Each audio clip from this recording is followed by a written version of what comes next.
si Rachel Dilator. At ngayon po, itutur namin kayo sa loob ng aming subdivision. So ano pong hinihintay nyo? Tara na! So guys, pakikilala ko muna sa inyo ang aking team leaders, Miss Bernadette. Hi guys! And Miss Cho. Hello! And ang aming gwapong team leader na Sir Guy. Ayun po So, welcome po. Tara na! Tayo na lang dalawa, tayo na lang magsama.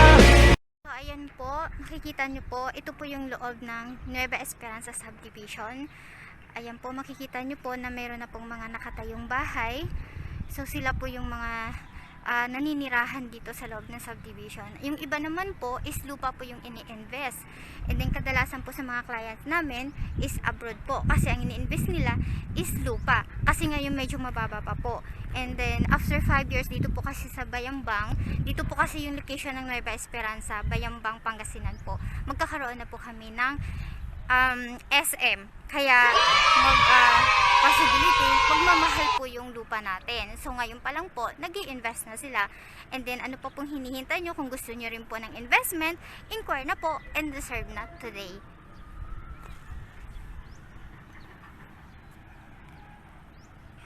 Lots availability natin. Ito po yung nasa corner lots. Ito po yung 260 square meters po. And then ang price po niya is 9,400 per square meters po. Kasi nasa corner lot po siya. Ito naman po, ayan, yung nakikita nyo po, ayan po yung inner lot natin. 159 square meters po. And then ang price niya po is 9,200 per square meters. Kasi nasa inner lot po siya.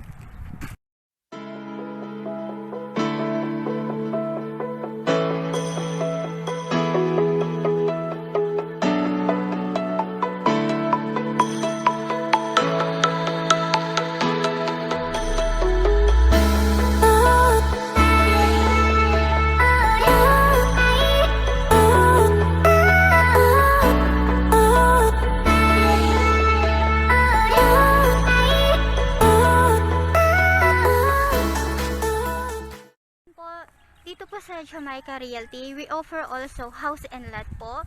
Ayan, yung nakatayong model houses na yan po. Ayan, isa po yan sa mga model houses namin na pre-selling po kami. And then may mga iba-iba pa rin po kami mga model houses. Ngayon po kasi hindi pa available dito. Wala pa po kami ngayong nakatayo. Sa iba po naming areas, meron na po. So, sa house and lot po, meron po kaming mode of payment po. Meron po kaming 2% reservation. And then 30% down payment, and then yung 70% na remaining balance po, pwede nyo po siyang ibang financing, in-house, and pag-ibig po.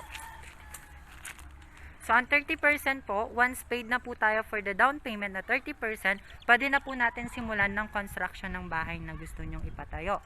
So, ang construction po yan, 4 to 6 months po matatapos ang bahay na gusto nyong ipatayo.